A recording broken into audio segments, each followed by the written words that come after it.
Hello and welcome. This is Borno Restoration, where we bring you updates on happenings across the state. From education, health, security, youth and women empowerment, we will bring you up to speed on efforts made by Governor Babagana Zulum revamping all these sectors. Before we bring you all this, let's bring you the latest on Borno Today.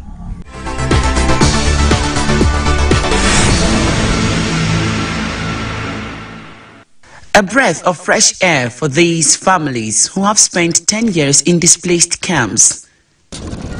This will be their new home. The smile on the faces of the returnees speak volumes of how excited they are to be back after a decade. A school, health facilities, a market, police station and portable water supply are among essential amenities provided in the 500 affordable two-bedroom semi-detached apartments. Just before the inauguration of the facilities, Governor Babagana Zulum insists that his administration will ensure resettlement of all IDPs in no time. I don't think there's anything better than the resettlement of the communities for now. I want to assure you that no stone shall be left unturned in order to ensure the resettlement of these communities. We shall not relent in our effort to ensure resettlement of all IDPs in Borno State before the expiration of our tenure come May 2027. One of the major problems that we are witnessing now is the presence of IDP camps in the state. Governor Zulum expressed concern over reports that criminals, including Boko Haram insurgents, take refuge at IDP camps. I was told many times that some of the Boko Haram members do used to come and spend a night inside the IDP camp, and then as early as possible they will move out to their hills. This is not acceptable. Communities are advised to report all criminal cases and criminal related cases to the Nigerian Army and other security operatives. It was time for the returnees to get keys to their new houses. Each head of household received 50,000 naira, while housewives got 20,000 naira cash as part of the resettlement package. Food items, blankets, mats, mattresses, buckets and wrappers were also provided to the returnees.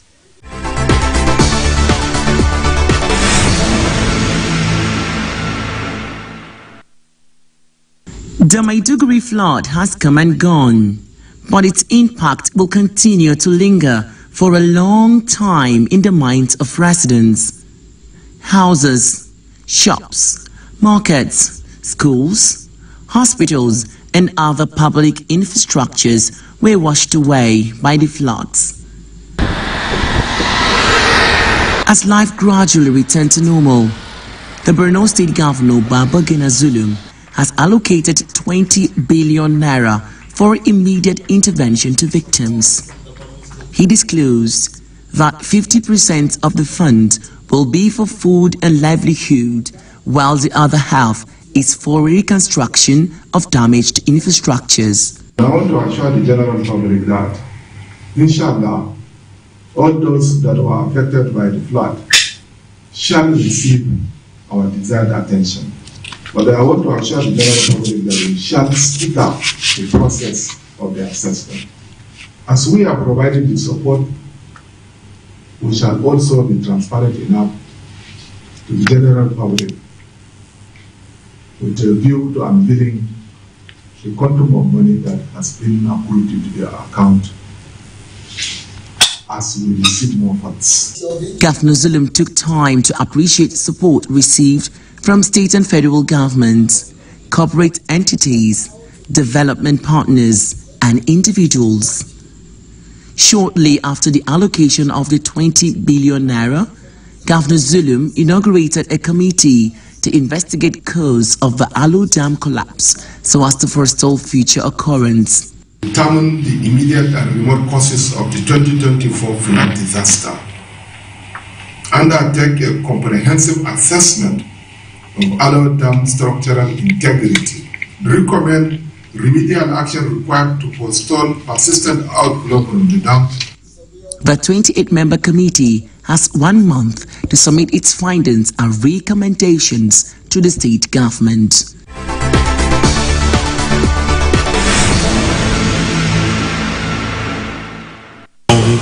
"180 youths who are indigents of the state are set to further their education. They are to run their PhD and master program at various institutions in Malaysia and India." Just before the scholarship awards, the state governor Babagana Zulum wants them to be committed to their studies and make the state proud. This initiative aligns with our 25-year development plan as we remain steadfast in our commitment to fostering an equitable society and delivering quality education for the development of our people. This vision is firmly rooted in the first pillar of our development plan, which emphasizes these crucial objectives. We aim to create a society where every individual, regardless of background or circumstance, has equal opportunities as long as they are determined to excel in their chosen fields. Each student will receive a monthly stipend of $150 for their upkeep as part of the scholarship package. The state government will also spend 2 billion naira annually as tuition fees. I would like to take this opportunity to remind all beneficiaries to demonstrate maturity, focus, and dedication throughout their academic journey. This significant investment in your education is expected to yield positive returns when you contribute knowledge and skills development of our society upon your return. Beneficiaries appreciate the gesture and promise to study hard when in school.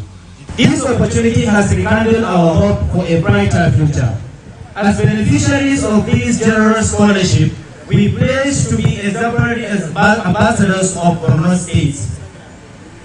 We promise to utilize our acquired knowledge and skills to give back to the state, translating our experiences into meaningful contributions upon graduation, inshallah.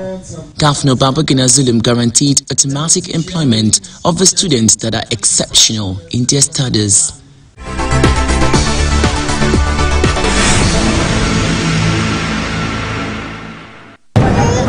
A recent report released by the United Nations Children's Fund UNICEF indicates that about 50% of girls are not attending school at basic education level. This paints the country in a grim picture. It is why stakeholders from across the state gathered here to advocate for safety of girls in schools. Executive Director Zekowes Aishatu Kabu disclosed that poor education gender response plan has resulted to increasing number of out-of-school girls.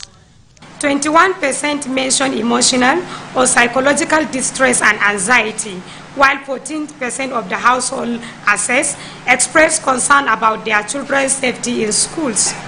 This further emphasizes the need to strengthen our guidance and counseling unit across all schools, and this call for implementation and reinforcement of environmentally friendly policies and programs. These findings highlight the urgent need for support for girl child education, which is threatened not only by natural disaster, but by societal norms, violence, and inadequate access to sanitation, especially during menstruation. The need for governments to establish adequate wash facilities in schools was again brought to the fore. This, according to them, will help girls manage their menstrual hygiene with dignity. Let's unite our efforts to address specific needs for children, such as provision of menstrual hygiene products for girls. We advocate for comprehensive policy that tackle changes facing girl child education, ensure their safety, include their voice in decision making, and promote a gender-responsive approach in education. October 11th every year was adopted by a resolution of the United Nations General Assembly in 2011 to mark the International Day of the Girl Child. With this year's theme, Girls' Vision for the Future, stakeholders want government to set up empowerment initiatives, invest in menstrual health management, and strengthen legal protection for the girl child.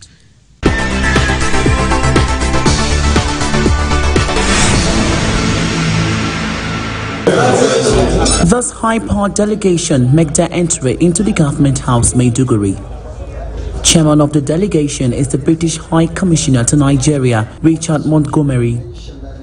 They are here to hear from the state government on the successes recorded so far in addressing the humanitarian needs of survivors of the 13-year insurgency and plans ahead. This is an ancient state on a series of ancient trading and pilgrimage routes with renowned centers of learning and a deep history and traditions, and we wish to signal our respect for those that history and those traditions. Our visit here has a number of aims, and I think a number of us have said that not many of us have been to Maiduguri personally. We have teams that may have been here in some detail and been here many times, but for many of us working at ambassadorial or head of agency level, we only come occasionally. So this is a very important visit for this group. I confess I came here 12 years ago on my first visit, but this is the first time since I returned to Nigeria last year that I have managed to make it here. But what are our aims today? We want to understand recent progress and also to better understand the present situation, and also, of course, your future plans for the state, and in particular to discuss what are the safe and durable solutions that are possible to address this big challenge of improving the livelihoods of so many internally displaced people. And what we see here today in Borno is also relevant for understanding what is going on in the rest of northeast Nigeria, Adamawa and Yobe. And so on today's visit, we look forward to seeing a few of the government's initiatives and programs, the situation in some of the settlements, hopefully with not just Your Excellency, but your team and indeed the area commander on these government plans for the immediate future, for the next few years.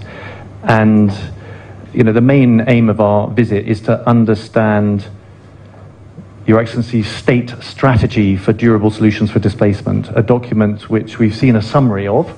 Thank you very much to you and your team.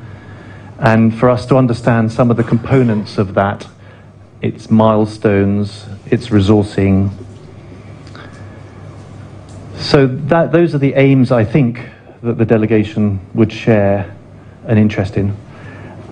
And before I end, I just wanted to say that we recognize that the last decade or so has been extremely tough, extremely challenging for many people in Borno State and the Lake Chad Basin.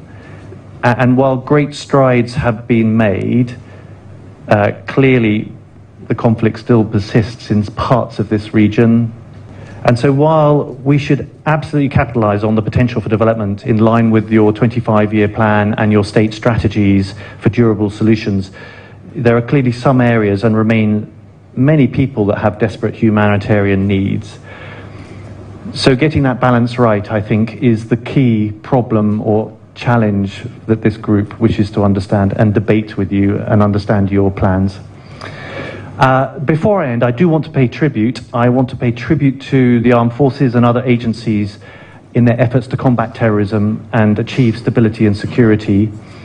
And I'm also sure that many of us would wish to pay tribute to the communities and leaders that are supporting people to build new lives, and to the frontline responders that are providing humanitarian support to the most vulnerable people in the state. The State Governor Babagina Zulum is delighted to receive this high-powered delegation.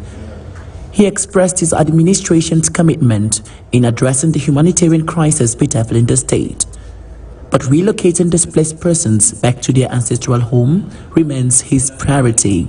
I will urge you to look into the eyes of the young people you will meet Their eyes and smiles express their deep hope and yearnings, which I believe we can together explore and seek to satisfy. The young men and women have dreams to be better than we can imagine. The parents have ambitions of making the lives of their children better than theirs, and indeed change the trajectory of their families and lineage. During your visit on December 11, 2023, I shared with you the summary of our approach to humanitarian, resilience, peace building, security, and development, which is an intertwined matrix, none waiting for the other. I also shared with you what we did in the first 4 years and our plans for the next 3 years, as envisioned in our 25 years development framework and 10 years strategic transformative initiative. The most important thing we accomplished in the last 4 years was improving the security of lives and property, building trust and resilience, and giving hope especially to the people that it is possible to have peace and that we can indeed together not only build back Borno, but can do so better than it was prior to the insurgency. We are only able to achieve what we did with your support, and in particular, the support of the RSF and the technical assistance and partnership of the regional office of the RSF in Maiduguri. I also shared with you that over the next 3 years, we will consolidate the gains we had and continue to improve security and peace in a sustainable way through the Borno model for peace, reconciliation and development, human capital development for youth, and job creation through technical and vocational training for especially women and young people, while ensuring all children, boys and girls, have solid education to prepare them to be global citizens and more. We are therefore excited at the opportunity to be part of the UNSG Global Solutions to Internally Displacement Initiative. Mr. William, you are welcome. You spent about 2 days or 3 days in Maiduguri. Thank you very much for the hospitality you have accorded to us during my last visit to your office. This will support the implementation of our development plan by giving dignity and inclusion to the nearly 2 million IDPs living in camps and about 500,000 other displaced persons in the rebuilding efforts of the state as equal citizens. This is more than a quarter of our population, most of whom are women and children and the most vulnerable members of our society. The Borno State Solutions to Internal Displacement was developed in consultation with relevant MDAs and our stakeholders, traditional and religious leaders, humanitarian and development partners, CSOs, women, youth, and representatives of internally displaced persons.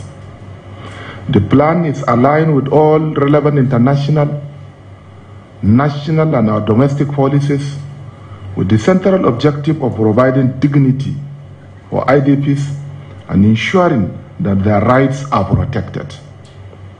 The Borno State government is committed to ensure that all residents, irrespective of social status, gender, cultural, religious, and other diversities, have a place to call home.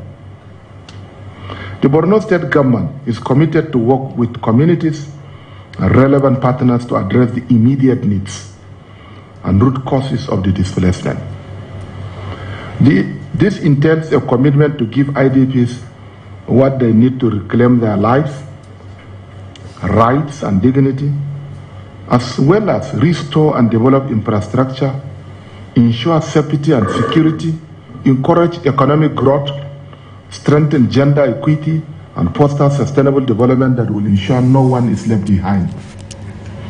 With a whole of community approach, The Borno State government will support people affected by displacement to build their lives with a focus on the three objectives that form part of the continuum to address risks and needs faced by vulnerable population, while also building solutions pathways to end protracted displacement and strengthen the capacity of people and institutions to thrive and respond to any future crisis. The objectives are: 1, addressing immediate needs of internally displaced persons by providing assistance and protection to people affected by internal displacement with a view to supporting a longer-term sustainable approach. This entails addressing immediate humanitarian, protection, and disaster relief needs for all IDPs in line with relevant policies and international standards and response plans. 2, implementing durable solutions, supporting pathways to secure durable and sustainable solutions to displacement for IDPs currently living in camps by supporting them to: 1, return to places of origin, B, integrate into local communities where there is peace, C, relocation to other communities that are secured enough. This involves supporting pathways that will ensure that every resident in the state lives a secure, healthy, productive, and dignified life and have the opportunity to contribute to the development of their families and communities. Building resilience is the core of our government effort across all the 9 pillars of our development plan, strengthening capacities of people and institutions to prevent, reduce, and respond to any future causes and risks of displacement. This will entail continuing to implement the developmental plan, strengthening our climate resilience, disaster preparedness and management, pandemic preparedness, and data management systems, all of which are essential elements of long-term peace and security necessary for prevention of internal displacement. While we continue to support our people internally displaced with what they need immediately, my government is committed to implementing the durable solution pathways for over 2 million citizens over the next 3 years, so that by April 2027, the 2.5 million displaced persons, 2 million of whom live in IDP camps, will be returned to their local government of origin. Resettled in other communities or integrated into host communities based on their individual choices and preferences. I'm committed to ensure these citizens of Borno and Nigeria have a place to call home where they will live in dignity and build their lives. Let me once again assure you that the resettlement will be conducted based on the Kampala Convention, based on dignity. In order for us to do this, we also need to build 85,000 houses, with each having 4 units of 2-bedroom houses, for 335,947 households in 66 communities across the state. Each of these communities will have schools, clinics, police force, marketplaces and stores, boreholes and secure farmlands, and vocational training centers where appropriate. I'm committed to resettling these people into decent homes in secure areas only, supporting them to reintegrate into communities or relocate to other places as they may wish, respecting their choices and dignity. Implementing the durable solutions pathway for IDPs will also significantly reduce the recurrent recruitment of jobless young men by ISWAP, which is a threat to national and international security. And I also want to assure you that return shall be a voluntary one.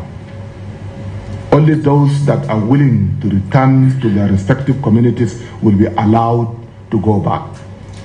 All those that are willing to stay back within Maiduguri, government of Borno State, in partnership with the international community, will provide a place for them within Maiduguri or within the host communities of respective LGAs for them to resettle.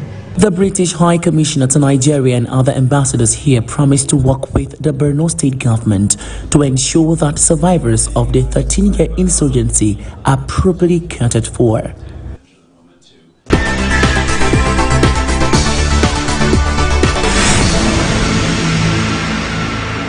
And that's our package on this episode of Borno Restoration. Many thanks for watching. I am Jessie Tafida. See you next time. Bye-bye.